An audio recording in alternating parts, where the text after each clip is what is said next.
Hi, guys. Welcome back to Live Bold and Boss Up podcast. Your girls, Steph and Ash, are here laughing as usual. Today we chat with Dorie Clark. If you don't know Dorie, I think you need to look her up. She's on TED Talks. She's got 5 books, The Long Game being her most recent and best, and one that she's in the middle of sharing with the world right now.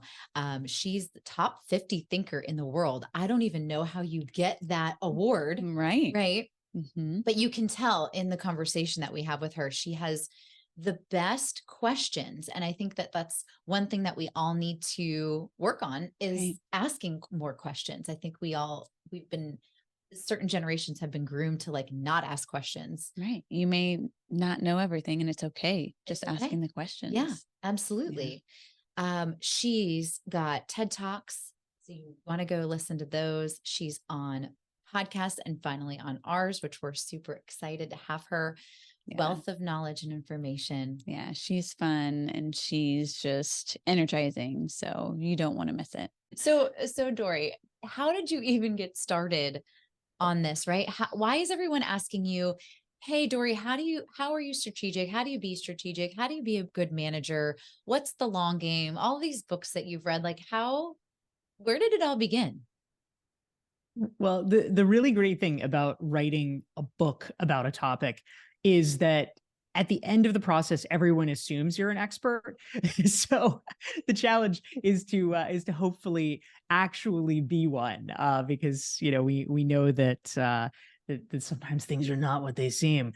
But a book certainly is a helpful credibility marker. But in my case, I have always been interested in long-term strategy, just in the sense of wanting to make better decisions in life.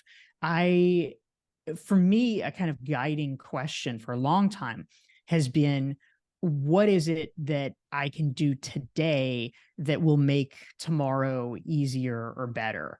I'm not somebody that is so consumed with immediate gratification that I can't just like buckle down. Like, I'm willing to buckle down and do the things if I feel fairly convinced that they will yield a positive outcome in the future. And so the question for me was, which is what I explored in the course of writing this book, is how do you get smarter about that? How do you make better bets? Because if the outcome is likely to be good, then that seems like a decent investment to make. Let's make tomorrow a little bit easier. Why not? Right? You don't know what's coming around the corner. Right. So obviously we want to read your book and we want our listeners to read your book, but what is like one piece of advice in your book or that you would give someone that wants to start taking action immediately? Yeah, there's a lot of different ways that we can think about it. So the most recent one that I wrote, which is about the strategy topic, is called The Long Game: How to Be a Long-Term Thinker in a Short-Term World. And that's where I was really kind of engaging with those questions. So one critical element, which I'm sure you guys have experienced, and I'd be curious to hear your thoughts about it, is the starting place for me was the fact that everybody theoretically thinks that being strategic is a good idea. I mean, there's not really anyone that trashes that concept. Everybody's like, yeah, okay, that's great. But the problem is not that they don't believe it's a good thing to do. The problem is that they don't do it. And I wanted to understand, what's that disjunct? Why are they not doing this thing that everybody knows is supposed to be good for us? And the starting point, actually, in a lot of ways, and the first part of the book is consumed with this, is largely, for some good reasons and some kind of specious reasons, we often don't let ourselves get to the strategic part because we are running around so much with these kind of trivial details about, oh, I'm so busy, I've got meetings, I've got emails. And so we never get to the strategy, where ironically, strategic thinking could probably eliminate a lot of those downstream things. You wouldn't have to have the meeting. You wouldn't have to have the emails if you made the upstream choices to say, you know what, I'm going to do this, I'm not going to do that. But we get into a cycle that we really need to kind of forcibly break for ourselves. So a lot of the first part of the long game is really digging into that about how do you know, like, what are the questions you can ask yourself to figure out, should I be doing this thing or not? And how can I create enough white space so that literally you have a minute to think, which can help free up even more space for yourself. Mm-hmm. I love that. I feel like being strategic is such a broad idea or term that it can mean a lot of different things, right? Like it depends on what industry or business you're in or what you're applying it to. Right. Or maybe to me, I think too, oh, well, maybe I'm not actually being strategic. Maybe I'm being too tactful. Like what's that? Mm-hmm. What's that level of strategy look like? What does it really mean when you're being strategic? How do you know you're being strategic and you've hit that? Yeah, it's a really good question. I mean, I think that at one level, it's a question about types of activities. I'll give you an example from my own life. I suspect that certainly you and, probably most of your listeners are effective enough leaders, entrepreneurs, whatever. We've all probably optimized around the edges, perhaps almost as much as we can, right? Like we've gotten better, faster at, I know if I create a shortcut in Gmail, then I don't have to type those 5 words that take so much time. And so I can just hit a key and the 5 words appear. And it's like, okay, amazing. That's excellent. I'm glad you're saving the 7 seconds there, but that's probably not going to solve all of our problems. And so tactics is about, these sort of, optimizations around the edges, which are great. And I love them as much as the next person. But the real question is, how do you just zoom up to the next level to be asking yourself bigger questions in terms of, should I be doing this at all?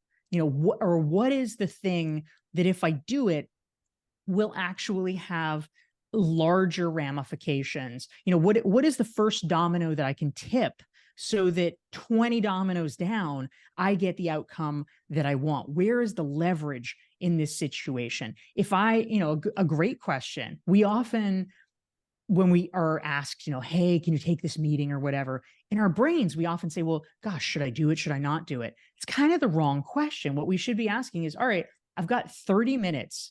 This 30 minutes will go away forever. And so should I use it on this? Or should I use it on literally anything else in the world? And if so, what should I use it on?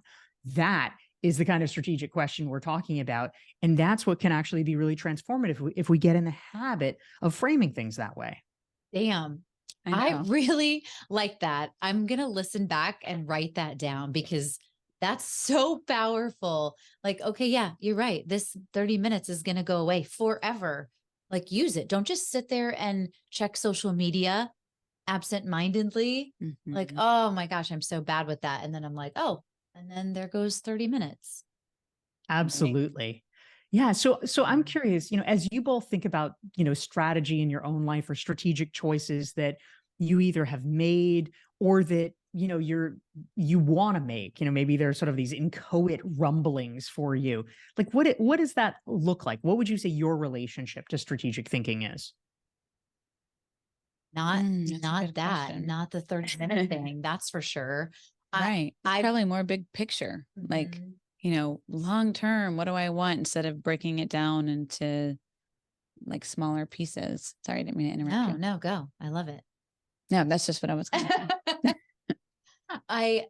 There was a once upon a time where I was all about the shortcuts on email and like, okay, well, if I could just create this email like this, and then I'll use it 50 million times. And the fact of the matter is I can type really fast, fortunately or unfortunately, right? Like I can type that, it's fine. I can do that. Like my strategic brain goes to, or try to be strategic, right? Or whatever that means. I try to do it where I'm, I guess, like more building relationships so that eventually those dominoes fall.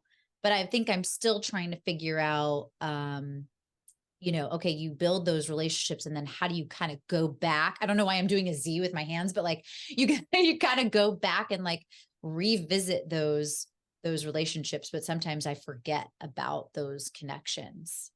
Mm-hmm. I don't know if that makes sense. That's like totally in my own world, but yeah, no, I think that's a great point. And, you raise an important one, which is that for a lot of people, there's kind of this strategy gap in the middle because, we're pretty good at figuring out, the immediate sort of tactical things like, all right, I've got my to-do list. I know, this week I'm doing X and Y and Z, and we know it's all very tactical because it's just like getting us to the next thing. I've got the meeting and I've got to prepare for it. So we're fine with that.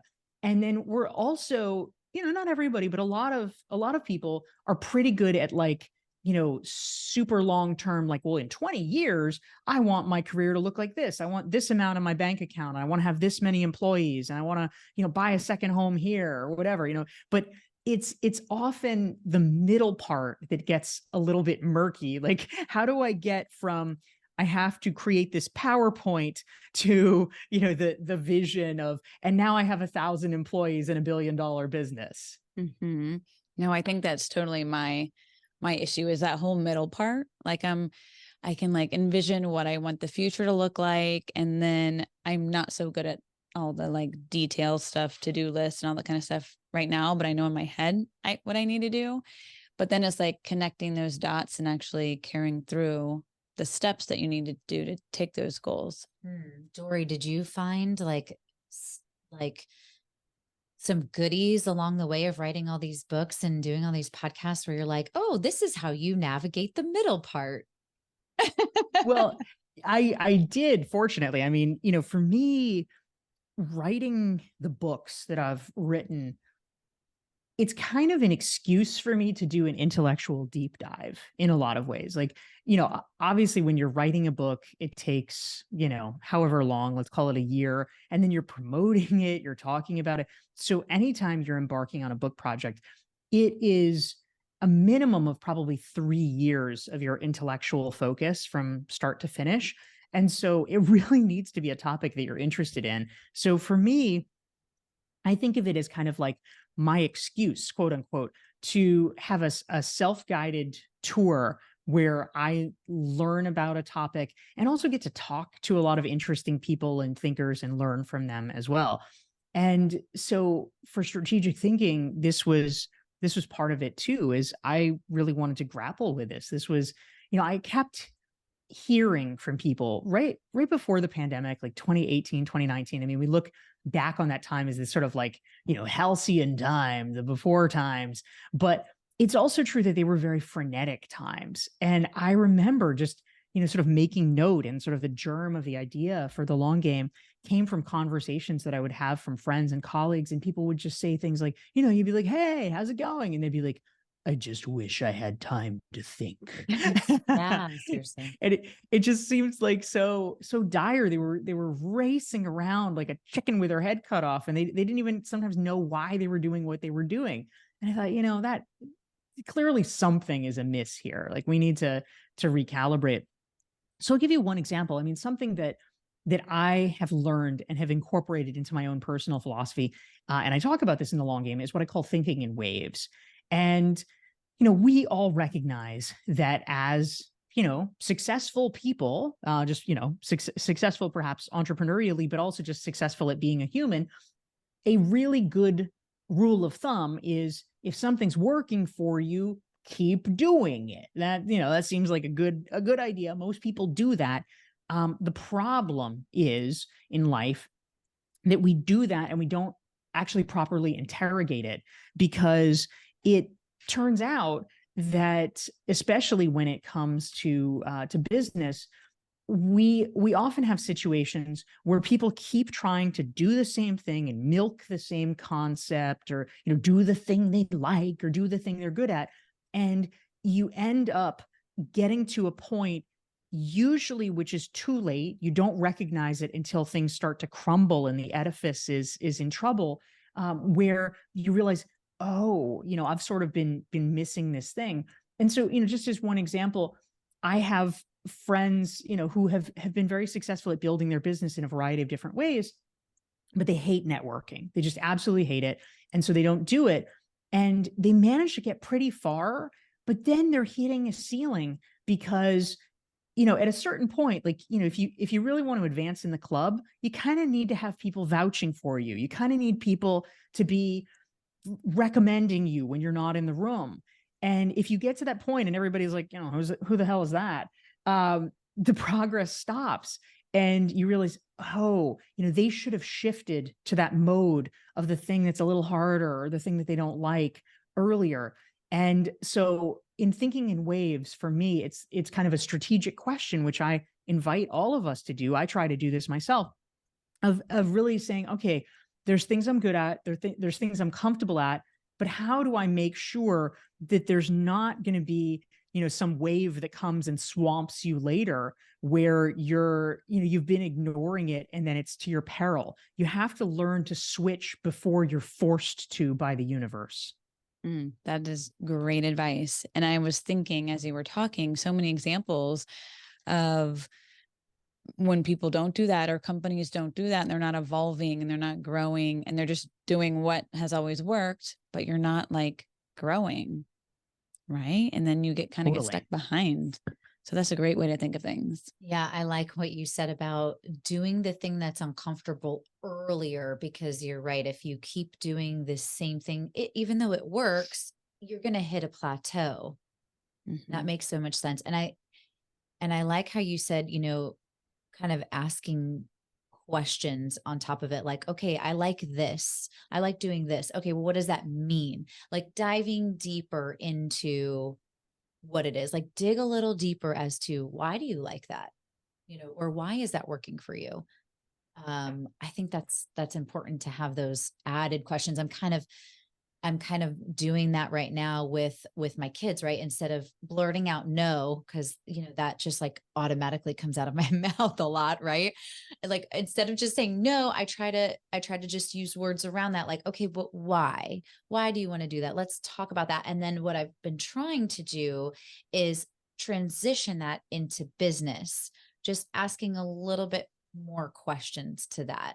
So I think maybe that, to me, that kind of a light bulb went on in my head for me to be a little bit more strategic. It's just diving into finding out more of the reason, finding out the why, or just digging a little deeper and kind of coming to that conclusion a little bit more. Yeah, I love that. And I think that you raised such a good point. In fact, one of the concepts that I talk about in the long game in sort of the, the earlier sections of the book where we're talking about, how do you make smarter choices about your calendar and your time, so that we can free ourselves up. One of the strategies that I talk about in terms of like, I'll say in air quotes, fending off requests, because I think all of us kind of get too many of them. And I know, a mistake that I made early on, like, honestly, whatever, when you're just starting out, it doesn't even matter if you take a sort of dumb meeting, because any meeting is like, oh, it's a person, they want to talk to me, that's cool, and you can kind of learn from it and it's fine. But as you get more successful and there's more demands on your time, you really can't afford that anymore. You got to get more selective.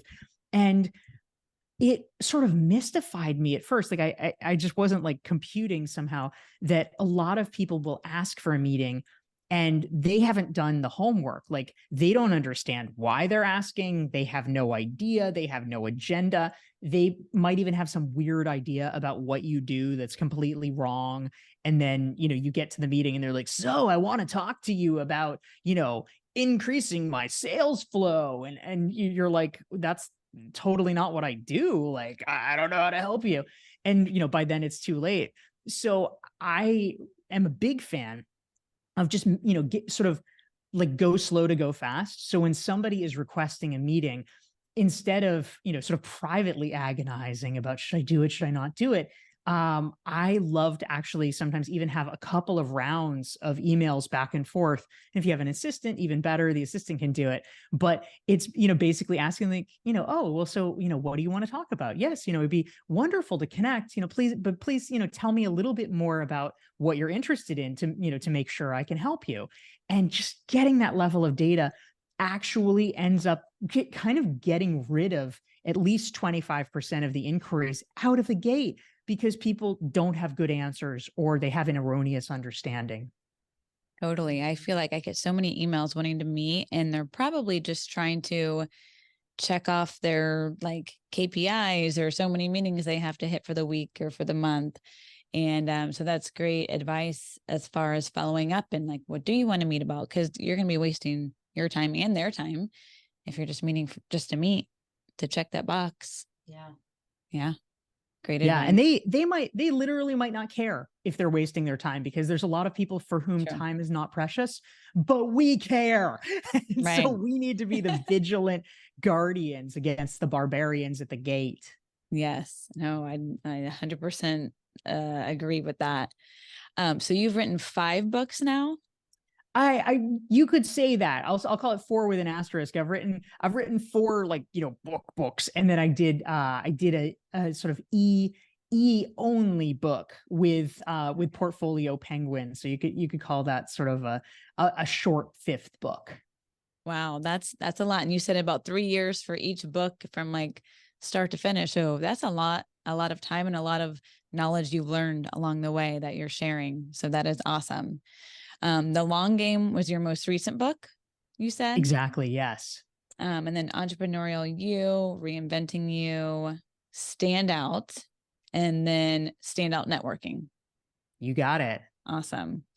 Well, I feel like I could definitely benefit from all of these. I know. I'm reading a book right now and I was like, oh, when I'm done with this book, I don't have another book lined up.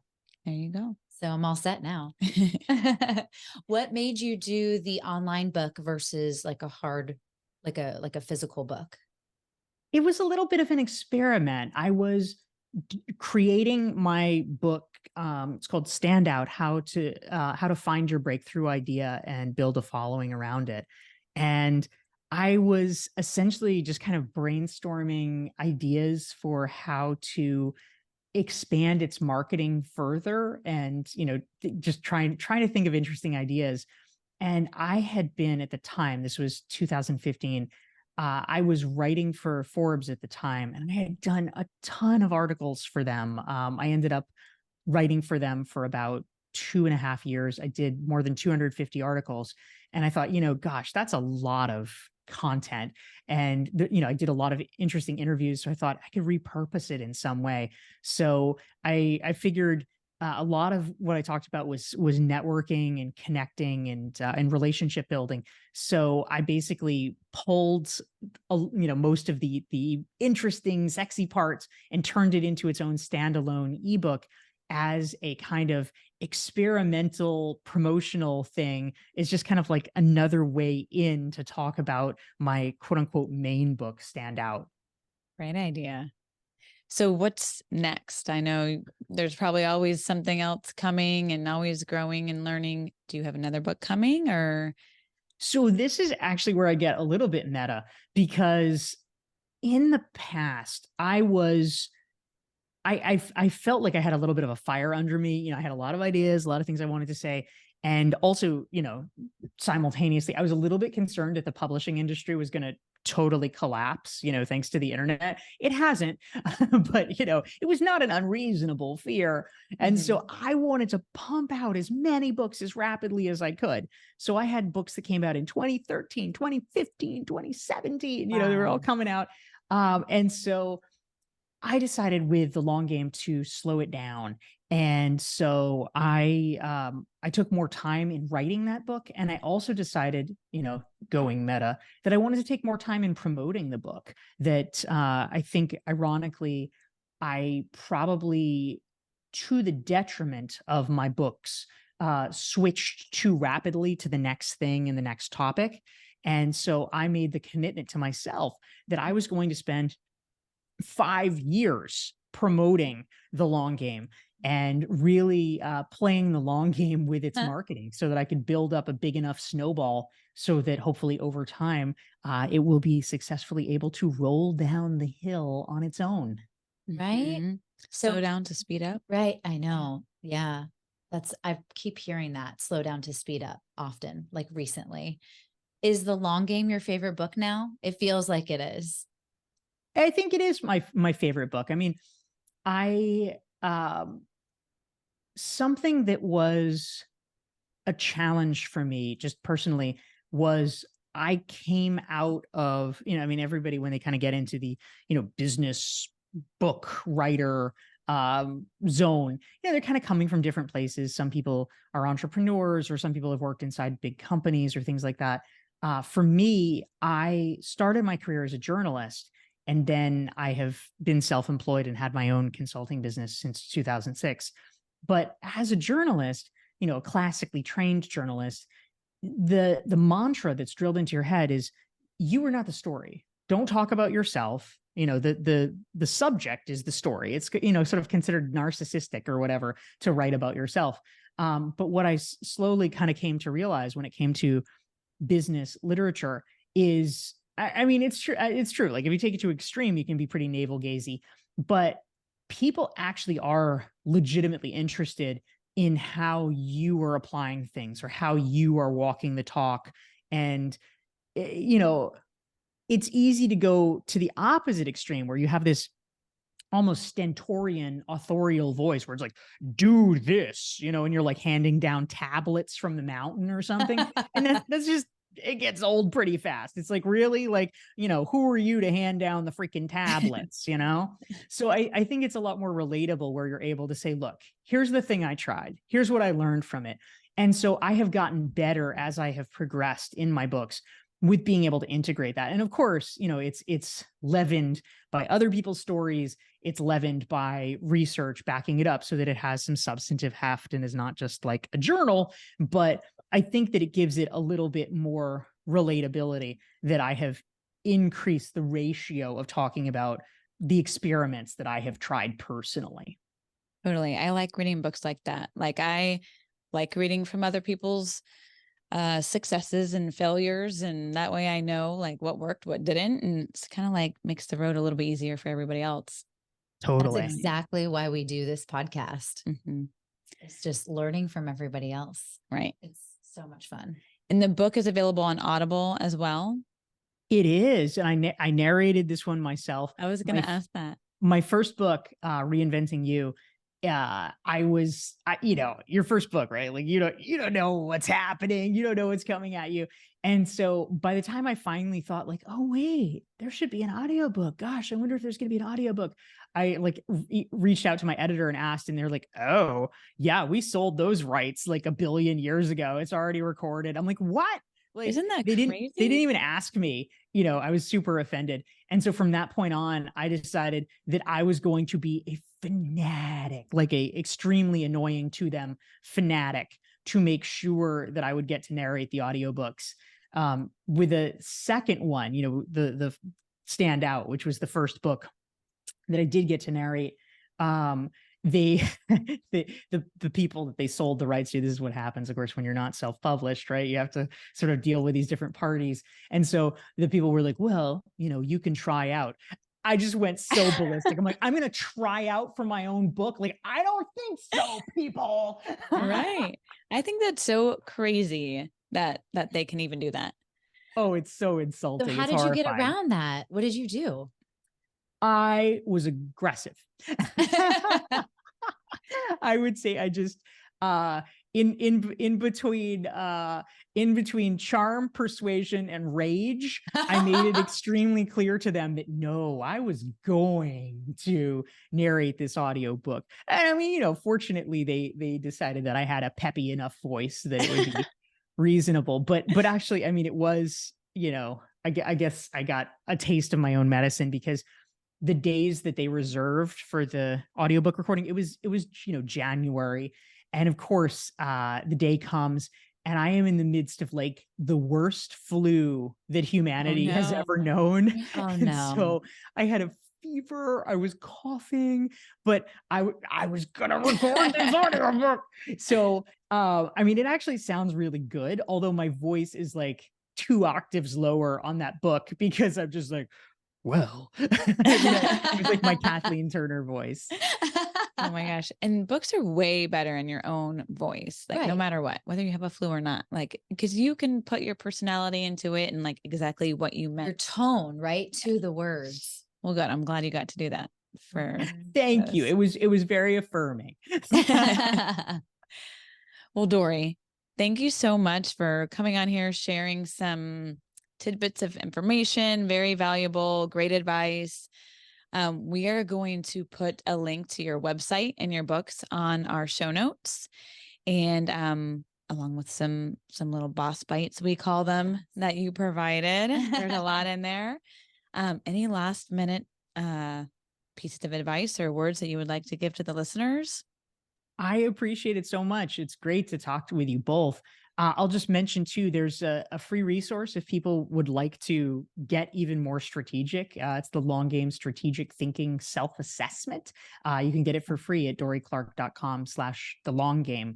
But above and beyond that, I would say one other strategy that I've heard from many people has been part of what's most impactful in the book is a concept I call optimize for interesting, because I think that in a lot of cases, we sort of tie ourselves up trying to find, the perfect thing, that, the career we're meant for, or, what is the right step. And we keep looking for this sort of perfect outcome. And it's really hard, because looking out into the future, nobody knows what's going to be perfect. Nobody knows what's going to be right. All you can do is take a guess. And so I feel like one of the most liberating things we can do is lower the bar, lower the pressure, and say, you know what? I don't know if it's perfect. I don't know if it's like my soulmate job or my, the thing I'm destined for in life. But all you can legitimately say is it going to be interesting? And if we optimize for interesting, then we know it's at least going to be entertaining for us, and it's probably going to lead us in a direction where we're going to learn something. And that is going to help us down the road make even better decisions. I love that. Seriously, it's like you can't make a bad decision. It's not good or bad, right? Just go with interesting. I like that. You'll learn something along the way. Yeah. Awesome. Oh, thank you so much, Dorie. It's been such an honor to have you on. Yes. What a treat to finally get to talk with you both. I Thank you. I know, you too. And until next time, live bold and boss up.